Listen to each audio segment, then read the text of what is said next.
By a show of hands, and don't be afraid to admit it, how many of you find that today's gospel passage is your favorite gospel passage? Let's see those hands. I think I might have saw one. One. How many of you, and again, be completely honest, no one's going to judge you. How many of you consider this one of your least favorite gospel passages? Let's see the hands. A few more, yes. The rest of them aren't willing to admit it. But hopefully by the end of the day, at least it'll elevate this gospel a little bit in our hearts. The reason why many people have difficulty with this passage is we hear coming from the lips of Jesus something that is seemingly offensive. He calls somebody a dog in today's gospel passage. Even in the first century AD, this would have been offensive. So let's look at this passage together. First, the context. Jesus is in the region of Sidon and Tyre. Now, we hear the word Sidon in Genesis chapter 10. We're told that Sidon was actually the firstborn child, the firstborn son of Canaan. And so Canaan is an ancestor, is the great ancestor of this people called the Canaanites. And among all the Gentiles, among all the pagans in the world, it was the Canaanites that were the greatest enemy of Israel. We hear about them when in the time of Joshua and the judges, when they come into the land flowing with milk and honey. It is the Canaanites that do battle with them all the time. Among all the pagans, they were considered the most immoral. Not only idolaters, they did incredibly immoral things. If we go to chapter 12 of the book of Wisdom, we have a whole list of things that the Canaanites did. Wicked things. They sacrificed their own children. We'll touch on some of these pagan practices a little bit next weekend when Jesus goes to the region of Caesarea Philippi, a place of great horrors. And so when they recognize that this woman is a Canaanite woman, we recognize that she comes from this group of people who have been mortal enemies of the house of Israel. But this Canaanite woman is different.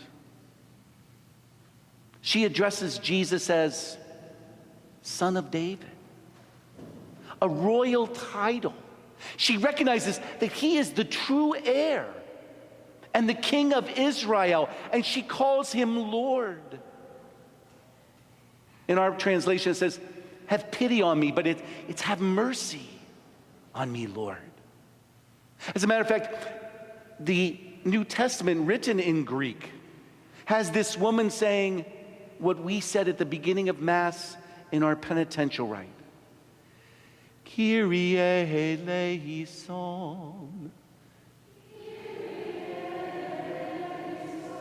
And then we say, Christe eleison.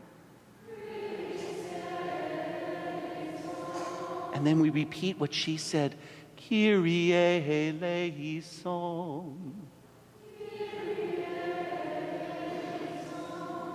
Some people think this is Latin. It's actually Greek. And so the church puts on our lips in the penitential rite at the beginning of the Mass the words of a Canaanite woman. The words of one of our enemies, so-called. Now, how does Jesus respond to her? She approaches him with a royal title, something that his own contemporaries didn't even recognize. She saw in him something that they did not. And then she begs for mercy from him. And what does Jesus do? He doesn't say a word to her. This comes off as being pretty rude. If someone's kind to you and asks for mercy, he says something, but he says nothing. And then his disciples come to him with their own request. So we have the battling of these two prayers. It doesn't say it in our translation, but they actually say, Lord, send her away. It's a prayer request. Send her away. She's annoying us. She's crying to us. She's coming to them to intercede for her with Jesus, and they don't want to have any part of it. And what does Jesus do to their request? He ignores it. He doesn't answer their prayer either. And then he says to the woman, my mission is to the lost sheep of the house of Israel. Now make no mistake about it. Jesus' ministry as the Messiah, it was prophesied that the Messiah would come and he would unite the 12 tribes of Israel under one kingship, under his kingship. Now to remember, the tribes of Israel were divided between the northern tribes and the southern tribes because of their own sinfulness. 10 tribes to the north, 2 to the south. The tribes of Judah and Benjamin, they were considered the Jews. The Israelites were the 10 tribes north of them, and in the year 722, the Assyrians came in and they dispersed them among the nations.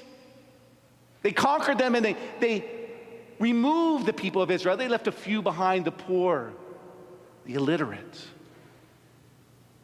But they took away most of the people and dispersed them among the nations. These are the lost tribes of Israel. We know that Jesus' ministry was, as the Messiah, was to bring back the lost tribes. And that's why he's in the northern regions. We see a hint of this, even in the Gospel of Luke at the very beginning, when they present the Lord, when they present their son Jesus, Mary and Joseph in the temple. We hear the words of Simeon, now you can let your servant rest. My eyes have seen the salvation of Israel. He is a descendant of the southern tribes. But then in Luke's gospel, we hear of Anna, the prophetess. And we're told in Luke that she was from the tribe of Asher. And Asher was one of the 10 lost tribes. We're told that she lived after her marriage. She lived in the temple. She was there worshiping God morning and night. She probably had nowhere else to go. The temple was her home. She came from the 10 lost tribes. First and foremost, the ministry of Jesus was to the house of Israel, to the 12 tribes, because it's through God's chosen people that salvation came to the world. Where were the apostles called from? They were called from the Jews. But make no mistake about it, coming first to the Jews from which salvation comes, Jesus then at the end of the Gospels, after his resurrection, he gives his apostles the great command, the great commissioning, to take the gospel to all the world. Some people think that St. Paul came up with the idea out of frustration to bring the gospel to the Gentiles. Gentiles and nations, it's the same word in the Hebrew. Gentiles, the nations, to bring the good news to the nations. But this wasn't St. Paul's idea. And St. Paul, when he went somewhere, he always first went to the synagogue, to God's chosen people. And then after he preached in the synagogue, he would go out to the streets, to the nations, to the Gentiles. We know that this is what the church wants us to meditate on today, because our first reading today is taken from the book of Isaiah, chapter 56, which would have been shocking words to the people of God.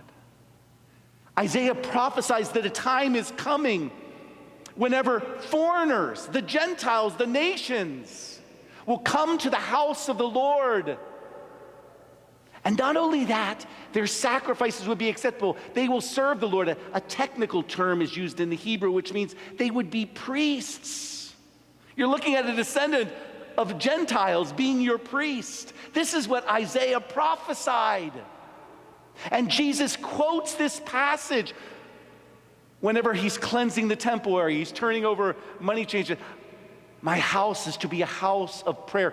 This is when the tide truly turned on Jesus, when he's pointing to the time that the Gentiles would come. And his own began to reject him when they started hearing these words. And so Jesus tells her that my mission is to the lost sheep of the house of Israel. And then she ups the ante. And she does him homage. The same word is used here as was used last week when the apostles fell to their knees when they recognized that he was God. They fell to their knees and they worshiped him. This is what the woman does. She falls to her knees. Please, Lord, help me. And what does he do? He says, it's not fair to share the food of the children with the dogs. Now, I imagine the apostles having one of two reactions to this. Remember, the apostles are still in the purgative way. They're still struggling with their own sinfulness. They haven't even entered the second stage of the spiritual life, which is the illuminative period. They're certainly not in the unitive way, which they will be after Pentecost. And so they're still struggling with their own struggles. So we know that in their minds they're thinking this. The uncircumcised, the unbelievers, especially the Canaanites, our greatest enemies who are doing the most outrageous and horrible things. They're like dogs. They're inhuman. And so their response was either one of two things. Probably because I'm shaped by our current culture. One of their responses would have been, I can't believe he just said it. It's so politically incorrect. Even though they were thinking it. It's all right to think it, just don't say it. That's one of their sinful responses. The other is they could have been cheering him on, thinking that this was an answer to their prayers. He's going to send her away now. He just called her a dog, just like we think of her as being inhuman, not like us. But Jesus is just saying what she already knows. She knows what the Jewish people think of her. She may even feel that she's inhuman because of some of the things that she may have done in the past. And she doesn't give up in her humility. She responds so beautifully. Even the dogs eat the crumbs that fall from the master's table. How beautiful is her faith. Even the dogs eat the crumbs that fall from the master's table. She knows where her salvation is. She has a possessed child, which was not uncommon among the pagans, because just as we want the Lord to fill us, just as we ask God to come into our lives, so in the pagan religions, they would invite the demons to enter them, to possess them. And she knows her only hope is the Son of David, the Son of God. Jesus doesn't see a stereotype. He sees someone in need. O woman, great is your faith. St. John Chrysostom, in the 4th century, in commenting on this passage, reminds us that Jesus, who loves all of us so dearly, had no intention of offending this woman, but rather challenged her, tested her faith, and made her an example to his own disciples of what patience and perseverance in prayer is all about. And so the church puts her words on our lips. I think we could take two things from this gospel passage for us. The first is personal, and the second has to do with our mission. I can't tell you the number of times people have come to me and said, Father, I don't think God loves me anymore. I've done this and this and this. How could God love me? They feel less than human. I have been inhuman in the way I've treated my family member or my neighbor. I don't feel worthy.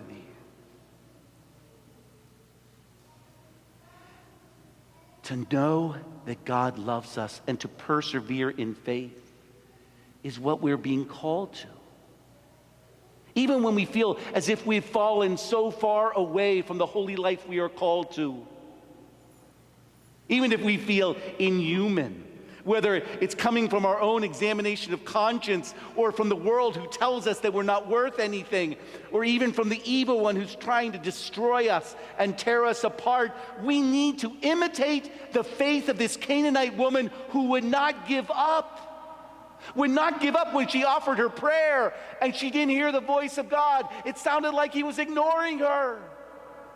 Even when she worshiped him and said, "Who else can I go to?" And she's bombarded with negative feelings. She didn't give up. And neither can we. And as far as our mission, we know we live in a world that's broken. And that brokenness enters into us. Like the apostles, we too in our brokenness, and we're called to move beyond this, we can stereotype and think we know our enemies, think we know those who are around us. And the Lord is inviting us to open our eyes and to see a child of God. Abraham, in the 12th chapter of Genesis, is told that he is to be the father, a blessing to all nations. And so must we. So must we. We're called to recognize that even our enemies are being invited to join us and to give praise and worship to God, to become priests in our midst. And we cannot shut them out. Let us not be caught up in the stereotypes, in the pigeonholing of people that are around us. But let us have the heart of Christ and let us welcome them in. The Lord will test us. The Canaanite woman passed. Will we?